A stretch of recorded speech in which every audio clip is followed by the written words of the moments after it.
The first thing I did was leave my toothbrush. That was intentional. Everything else, clothes, shoes, even the framed photo of us in the hallway, I took without a sound. No goodbye, no argument, no slamming doors. I wanted her to wake up and find everything in place, except me. And that stupid green toothbrush. She used to complain about it. Said it clashed with the bathroom tile. I kept it anyway. I wanted her to see it and know that I hadn't stormed out. Know that this wasn't a tantrum. Know that I'd planned every second of it while she guilted me into believing I was the problem. She called it emotional sabotage when I cried. She said I was being cruel when I asked her to come home earlier than midnight. She even accused me of controlling her life when I asked why she never wore her ring anymore. So I stopped asking. Then I stopped speaking. Then I disappeared. 1 week. That's all I took. I didn't tell anyone. I didn't post about it. I just drove 6 hours south, then 2 more on gravel roads, to a rental cabin by Stillwater Creek. No phone, no noise. Just me, the trees, and my leftover questions. But what I didn't expect was how quickly silence turned her inside out. By day 2, she had messaged, "Are you seriously doing this over a waffle argument?" By day 3, "This is psychological abuse, Emmett. I hope you know that." And then by day 4, "Please just tell me where you are. I'm scared. I miss you. Please." I didn't reply. I couldn't. Because the truth is, I wasn't gone. I was watching. I had set up an automation on our shared cloud account months earlier, one she forgot existed. When she snapped at me for tracking her, I deactivated the GPS. But I never deleted the device logins. So I could still see her camera rolls. I saw what she posted. I saw what she deleted. I saw what she didn't want me to find. Like the photo she took with him in our bed. The one she didn't mean to sync. The one labeled accidental. I guess his toothbrush didn't clash with the tile.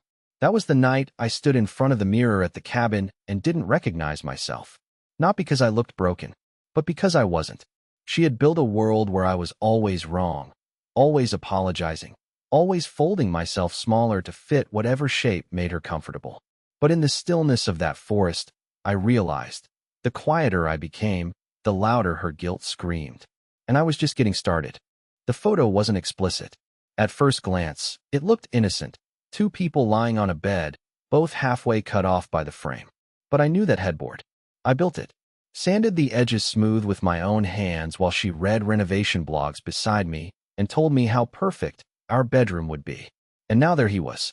His elbow against my pillow, his phone in his hand, and her legs stretched beside him, unmistakably bare.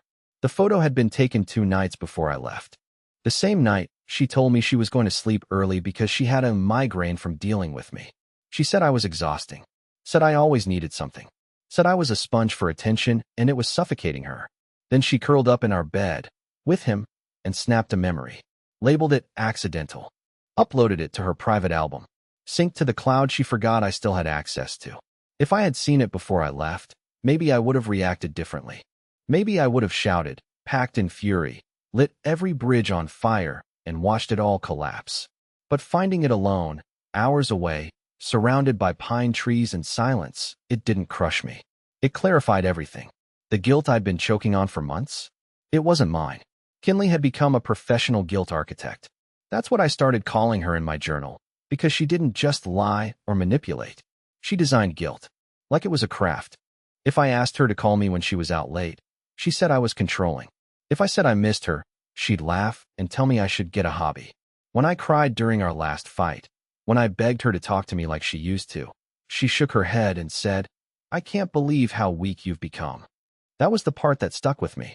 Not the cheating, not the lies, but that word, weak. She made me believe I was fragile, that everything was my fault, that she was a strong woman, carrying the burden of a man who felt too much. But now, watching her text me from a place of panic, that was strength. Not hers. Mine. By day 5, I had stopped checking the cabin's Wi-Fi to read her texts. I didn't want to hear her excuses. I didn't want her to twist it all again, make it about how I was abandoning her, or how I always ran when things got hard. Because that was her trick. She made everything seem like my failure. But I hadn't failed. She had just never deserved the man I was trying to be for her. On the morning of day 6, I got a call, not from Kinley, but from our neighbor back home, Glenn. He's 72, watches everything, and waters our lawn when we're away. His voice was nervous. Hey, Emmett, listen. I didn't want to get involved, but there's been a guy coming around your house. Noticed him there again last night. He didn't leave until almost morning. I thanked him, told him I appreciated it. Hung up, didn't react. Just sat at the cabin table, staring at the steam rising from my coffee, and smiled, because now I had proof. Not revenge, not a weapon, just freedom. But Kinley wasn't done yet. Later that evening, I got one more message. Not a text this time, an email, titled simply, "You win." There was no apology in the message. No confession, just this. I don't know what you're trying to prove, but if you wanted to hurt me, congratulations. I haven't eaten in 2 days. I can't sleep. If this was your plan, to make me feel like the bad guy, mission accomplished. She ended it with, "Come home. Let's talk. I'll listen this time." That's when I knew she felt it. The shift. Because she'd never offered to listen before. Not once. Not even when I begged. And now, in the void I left behind, she was finally hearing the sound of her own guilt echo back at her. But I wasn't done yet. Because what happened the next morning was never part of my plan. I never expected her to show up at the cabin. And I definitely didn't expect who was in the passenger seat beside her. I should have known she'd track me. Kinley always had a taste for control dressed up as concern. She didn't want to know where I was because she missed me. She wanted to know so she could manage the damage. Rein it in before it spilled. Before I said something to someone. Before he found out that I knew. The knock on the cabin door came at 9:07 a.m., the same time the fog was lifting off the trees. I was barefoot, half-dressed, sipping black coffee from a chipped mug, and I knew, before I opened the door, that it would be her. But I didn't expect the man standing slightly behind her, hands in pockets, head down like a kid caught stealing. It was him, the one from the bed, the one in the photo, the man who had somehow become more present in my home than I had, tucked behind locked phones and late-night project calls. His name was Caleb. I remembered because she said it once during dinner and quickly changed the subject. Now, here he was, flesh and blood, standing like a scolded intern behind the woman who swore nothing ever happened. Kinley had her arms folded. She wasn't crying. She didn't look angry. She looked rehearsed. "Emmett," she said quietly, "can we talk?" I didn't respond. I looked at Caleb. He didn't meet my eyes. Just offered a weak wave like we were neighbors running into each other at the grocery store. I stepped aside and let them in. The cabin was small, and the silence got heavy fast. Kinley stood near the kitchen counter. Caleb lingered awkwardly by the door like a forgotten coat rack, and I leaned against the wall, arms crossed, waiting for the show. She opened with a sigh. "I know this looks bad. No apology. No explanation. Just that." I raised an eyebrow. "You brought the guy you cheated on me with to my cabin. If you're here for a sympathy vote, Kinley, it's not campaign season." Her eyes flashed, just for a second. That look she got when I pushed back. Like I was malfunctioning, stepping out of my designated emotional lane. She said, "I didn't bring him here for you. I brought him here for me. Because I thought if you saw us, if you saw that it wasn't what you think, wasn't what I think." I interrupted, my voice calm but cold. "You were in our bed." "That was complicated," she whispered, glancing at Caleb, who still looked like he'd rather vanish than be there. "You labeled it accidental, Kinley. That was the file name. You uploaded it with his elbow on my pillow." That shut her up. For a moment. But then she pivoted, like she always did. "I made a mistake. But so did you. You left. You didn't fight. You just walked away and disappeared like some martyr in a sad indie movie." I almost laughed. That was how she framed it. I didn't fight. The man who spent 2 years begging her to come home earlier. Who brought her breakfast after silent nights. Who wrote apology letters for things I didn't even do, he didn't fight. No, I didn't laugh. I just asked, "Why is Caleb even here? Does he know you used to tell me he was just a coworker who can't take a hint?" Her face broke, finally. It wasn't regret.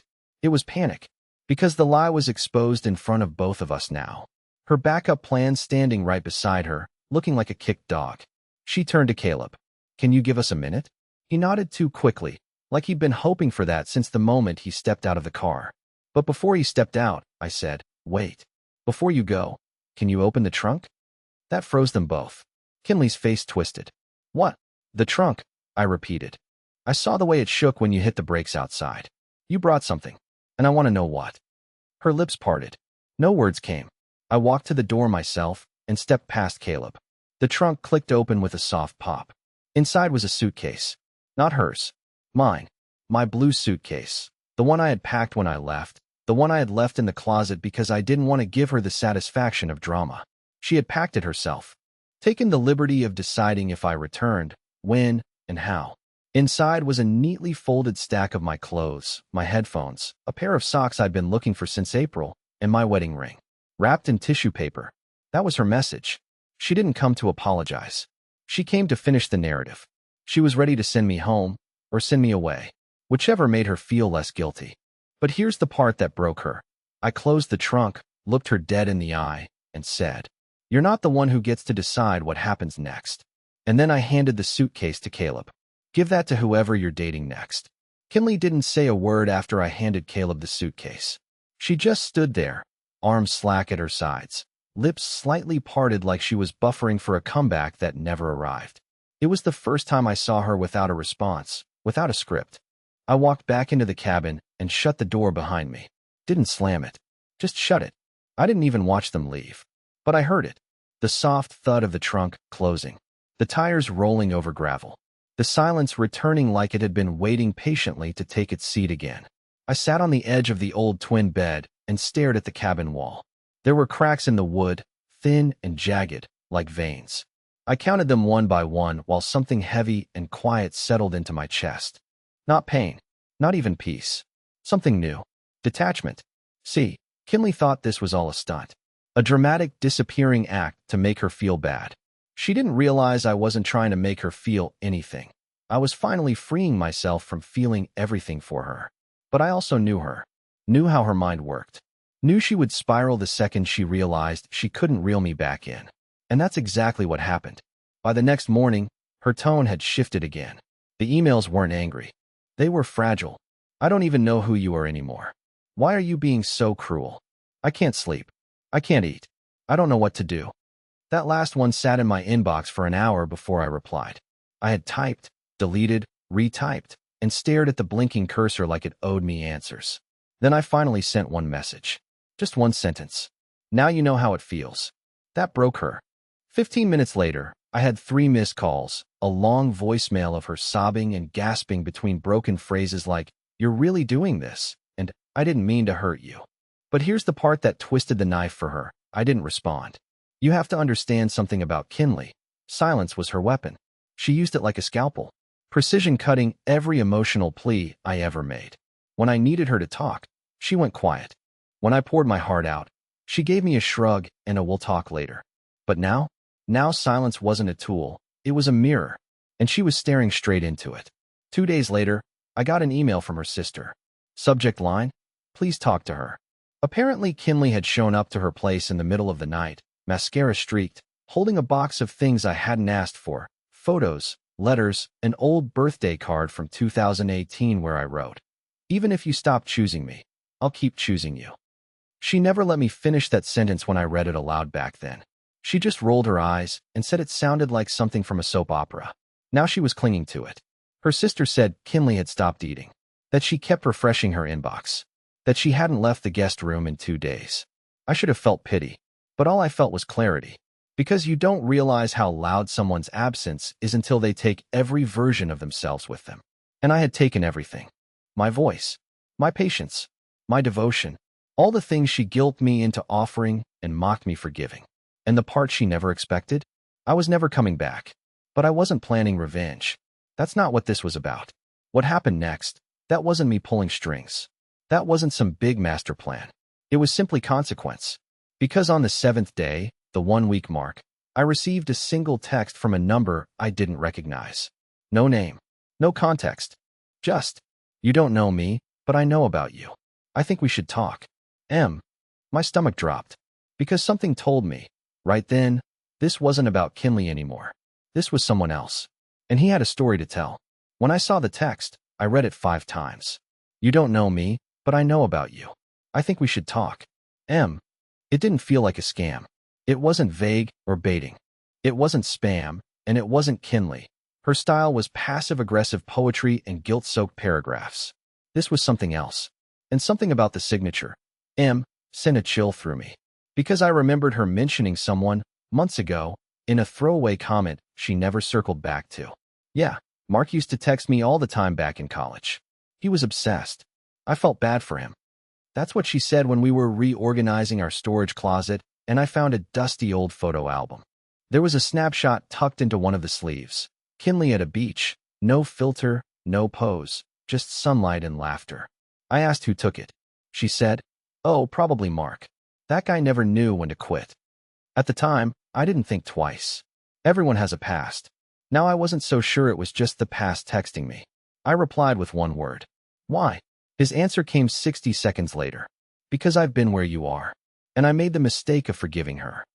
We agreed to talk the next morning. He sent me a Zoom link. I thought that was strange at first. Who schedules an emotional ambush over video call? But the moment he appeared on screen, I understood why he didn't just call. This wasn't a casual conversation. Mark looked worn out. Not like he hadn't slept. More like he hadn't stopped remembering. His eyes were the kind that carried a whole museum of regret. And the first thing he said was, "If I could go back, I'd leave and stay gone the first time. You've already done more than I did." I didn't know what to say. I just let him talk. And oh, he talked. They dated for 2 years, from age 22 to 24. Met in a psychology class. She was brilliant, beautiful, magnetic. The kind of girl who knew how to make you feel chosen, until she didn't. She told me I was too sensitive, Mark said, voice flat. Said I should be proud she could confide in other men. That it showed trust, not disloyalty. And when I asked about the messages I saw on her laptop, she cried so hard I ended up apologizing to her. I nodded slowly. The pattern was too familiar. Almost word for word. She cheated? I asked. He nodded. Twice that I know of. Once with a guy from work. Once with a mutual friend. She admitted both after I found out. And each time, she told me I was overreacting. That I was attaching meaning to things that didn't mean anything. It felt like he was reading pages from my journal. Then he said something that made my blood run cold. She always had an endgame. If you pulled away, she panicked. If you got closer, she punished you for being needy. But if she felt you were slipping through her fingers, really slipping, she'd suddenly morph into the perfect partner. I fell for it twice. It doesn't last. He paused, then added. The third time, I left and blocked her. For good. She found me a year later, pretending it was about closure. She needed forgiveness. She was in therapy. She had changed. She wanted to give me a letter. And I asked. She handed me a sealed envelope, he said. And when I opened it at home, it was empty. Not a single word inside. I sat back in my chair, stunned. That was her closure, Mark said. An empty gesture. A performance of remorse. She wanted me to chase her again. I didn't. I swallowed hard. So why reach out to me now? Because, he said, she's in a cycle. And you just interrupted it. He leaned forward on the screen. I don't think she knows what to do with the silence. She's never been left without a script before. That's why she brought the guy to your cabin. That's why she packed your bag. She thought if she could choreograph the end, she'd stay in control of the narrative. He was right. And that terrified her. After we ended the call, I sat in stillness. A different kind of stillness this time. Not the lonely kind, not the peaceful kind. A stillness that said, you were never crazy. You were never weak. You were just chosen by someone who only loved versions of herself through you. Kinley didn't want love. She wanted mirrors. And I had finally stopped reflecting her. That night, I did something I hadn't done since long before I left. I slept. Not on the edge of the bed. Not curled in knots. Not with one eye open waiting for her to walk in late and start another Cold War. I slept. And the next morning, I woke up to something unexpected. Not another message. Not an apology. But a notification that Kinley had posted publicly on her social media. A tearful video titled, What It's Like to Lose Someone Who Actually Loved You. I didn't even click it. Because for the first time in forever, I didn't need to hear her story. I was finally ready to finish my own. I should have known she wouldn't let go quietly. When Kinley posted that video, it didn't take long to go viral. At least within the circle of people who knew us, followed her curated version of our life, or liked her dramatic captions about growth and letting go of people who don't clap for you. I didn't watch it, but others did. Friends, co-workers, people I hadn't spoken to in years started messaging me things like, Hey man, hope you're okay. Rough video. Didn't know things were that bad. If you ever need to talk. She hadn't just gone public. She'd gone strategic. I logged into a burner account and finally watched it. Not because I cared about her side, but because I needed to know what she was turning me into. It was a 4-minute emotional masterpiece. Soft piano music in the background. Natural lighting. Makeup that looked like she'd tried to look like she hadn't tried at all. She opened with a sigh. This isn't easy, but I want to speak my truth. Classic. She said I ghosted her. That I weaponized silence. That I refused to communicate like an adult and left her to sit with all the emotional fallout of a one-sided breakup. She never said my name, but the people watching didn't need it. The implication was enough. She even teared up near the end, saying, "You can give everything to someone, and they'll still leave if your pain becomes inconvenient for them." She'd flipped the entire story upside down. She made me the monster. I closed the video, numb, not shocked, just tired. She was good at this. She always had been. But what she didn't realize was this time, her performance didn't make me want to defend myself. It made me realize how many times I defended her, even to myself. When she skipped holidays with my family and blamed anxiety. When she joked publicly about me being too soft to lead.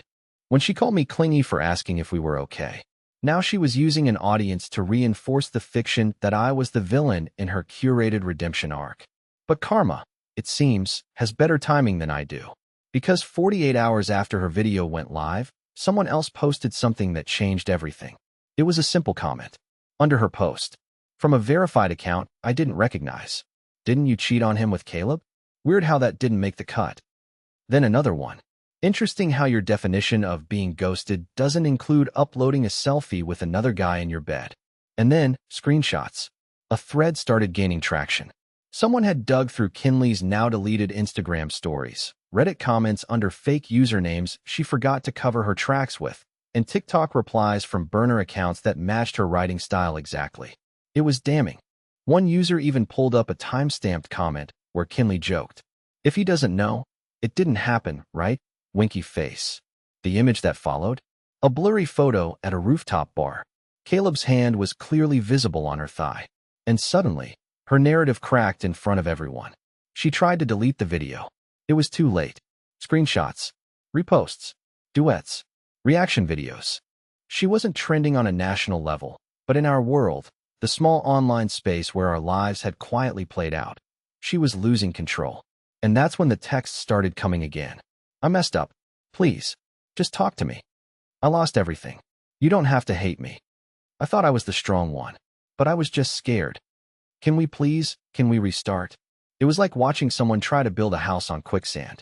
The more she fought, the deeper she sank into the consequences she used to hand out like candy. And me? I felt nothing. Not because I didn't care, but because I had finally run out of space in my heart for the version of her I kept trying to rescue. But the story wasn't over. Because later that night, I got a direct message from someone I hadn't spoken to in years. A name I never expected to see. Kinley's mother. She wrote, "I owe you an apology. And there's something you don't know about what happened to her before you. About why she's like this. You deserve the truth, even if she never gave it to you." I stared at the message for minutes, then finally typed, "I'm listening." And what she sent next shook everything I thought I understood about Kinley and about myself. The message wasn't long. Kinley's mom didn't send a wall of text or demand a phone call. She just wrote, "She wasn't always like this. And what she did to you isn't excusable, but she learned it from someone. If you're ready to understand, I'll tell you. I've been silent long enough." I didn't respond immediately. I didn't even know if I wanted to know. After everything I'd gone through, every manipulation, every breakdown, every twisted moment of being made to feel like the villain in my own marriage, I wasn't sure I had the capacity to care why she was the way she was. But something about her mom's tone, low, tired, and almost apologetic, cut through my numbness. So I replied, "I'm listening." What followed? I didn't expect. Kinley's mother, Carol, sent a voice note. 3 minutes and 47 seconds. She said she couldn't write it. It was too much. She needed me to hear it. I pressed play. Her voice was trembling but steady. The kind of tremble that didn't come from fear, but guilt. She started with this. When Kinley was 13, she walked in on her father cheating. Not just once. It happened multiple times. She didn't tell me at first. She kept it inside for almost 2 years. I didn't know. I didn't see it. She paused, breathing heavily. When it finally came out, she didn't cry. She just said, "So love is fake, right?" And no matter what I told her after that, she never believed me. She went on to describe how Kinley had changed after that, became sharp, sarcastic, unpredictable. She pushed people before they could get close. Every boyfriend in high school was a game, a test, a way to stay in control. Then came college, and Mark, and then me. She wanted to be loved, Carol said, but only if she could control the shape of it. If it ever got too real, too quiet, too steady, she'd find a way to break it before it could disappoint her. The final thing Carol said, "I'm not asking you to forgive her. I wouldn't blame you if you never spoke to her again. But I wanted you to know you weren't the weak one. You were just the one who stayed soft the longest." I sat there in the cabin, staring at the wall for what felt like an hour. Everything made sense, but none of it fixed anything. Because pain explains things. It doesn't excuse them. That night, I walked outside and stared up at the sky. There were no stars. Just fog. Gray, colorless, suffocating fog. And all I could think was, I gave everything to someone who never planned to keep it. Kinley had turned love into a hostage situation, and I kept negotiating with her captor, hoping it would change. But the truth was, she was both prisoner and prison. And now, I was free. Still hurt. Still haunted.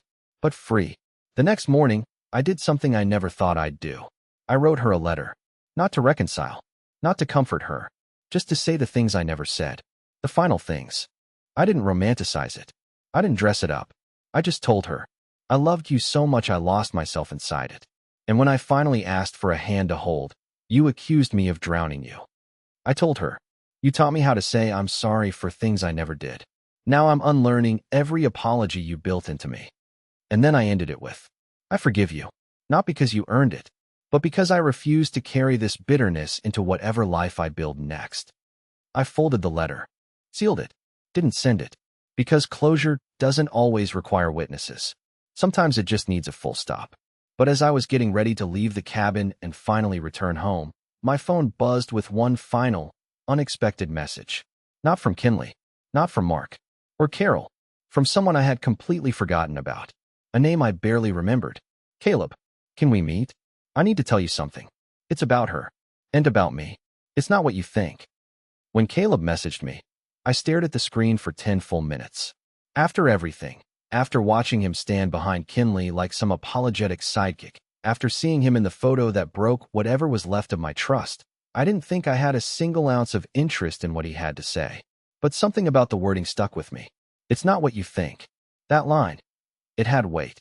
Not the usual excuse people offer after being caught. There was something desperate in it. Not for forgiveness, but for release. So I agreed to meet. We met at a little coffee shop off the highway, halfway between the cabin and my old town. I arrived early, sat facing the door, and told myself I wouldn't say a word until he explained everything. He walked in wearing a ball cap and a nervous half-smile. He looked tired, like someone who had spent the past week trying to outrun something only to realize it was still sitting in his chest.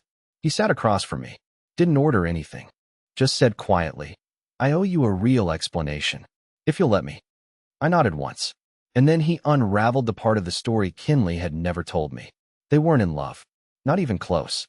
They had hooked up once, at an office party, after too many drinks and a fight she'd had with me that I never even knew about. One mistake, according to him, that turned into blackmail she disguised as a relationship. "She used me," he said, eyes on the table. "She told me if I didn't pretend we had something real, she'd tell HR I harassed her. She said she needed a reason to feel powerful again. And I let her. I didn't want to believe it. It sounded like a soap opera. It sounded convenient. But then he said the part that finally broke through. She didn't want to lose you, he said. She just wanted to punish you. For loving her too gently.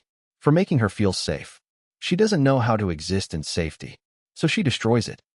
He pulled out his phone and showed me a message Kinley sent him just 2 days before showing up at my cabin. "He's slipping. If he leaves for good, I'll make him the bad guy. Just keep playing along." It was real. Time-stamped. Undeniable. And in that moment, I felt something I hadn't in months. Relief. Because I finally understood that I had done everything I could. I had shown up. I had loved. I had forgiven. I had tried. I wasn't the weak one. I was the strongest person in that story. I stood up and told Caleb he could live with what he did or make peace with it on his own. That wasn't my burden to carry anymore. I left the coffee shop with the kind of peace that doesn't feel loud or victorious. It just settles, quietly, like dust after a long storm. That was 6 months ago. A lot's changed since then. I moved to a different town. Got a new place with windows that face the sunrise. I started running again. Something I gave up when Kinley used to mock me for trying to be one of those people who jog for personality. I rebuilt friendships I let die out during the marriage. I took a solo trip to Colorado, hiked until I couldn't feel the weight of her memory on my back anymore. And one afternoon, at a bookstore where I was too embarrassed to ask if they carried poetry, I met someone named Elise. She recommended a collection of poems I now read every night before bed. We've been going slow. No confessions. No performances. No tests disguised as connection. Just small moments. And I've learned those are the ones that matter. I don't hate Kinley, but I don't love her anymore either. Not because I stopped feeling, but because I finally started feeling something for myself.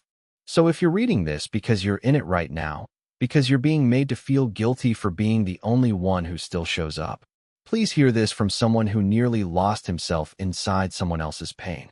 Walking away isn't weak. It's what strength looks like when it finally chooses to stop bleeding for the wrong person.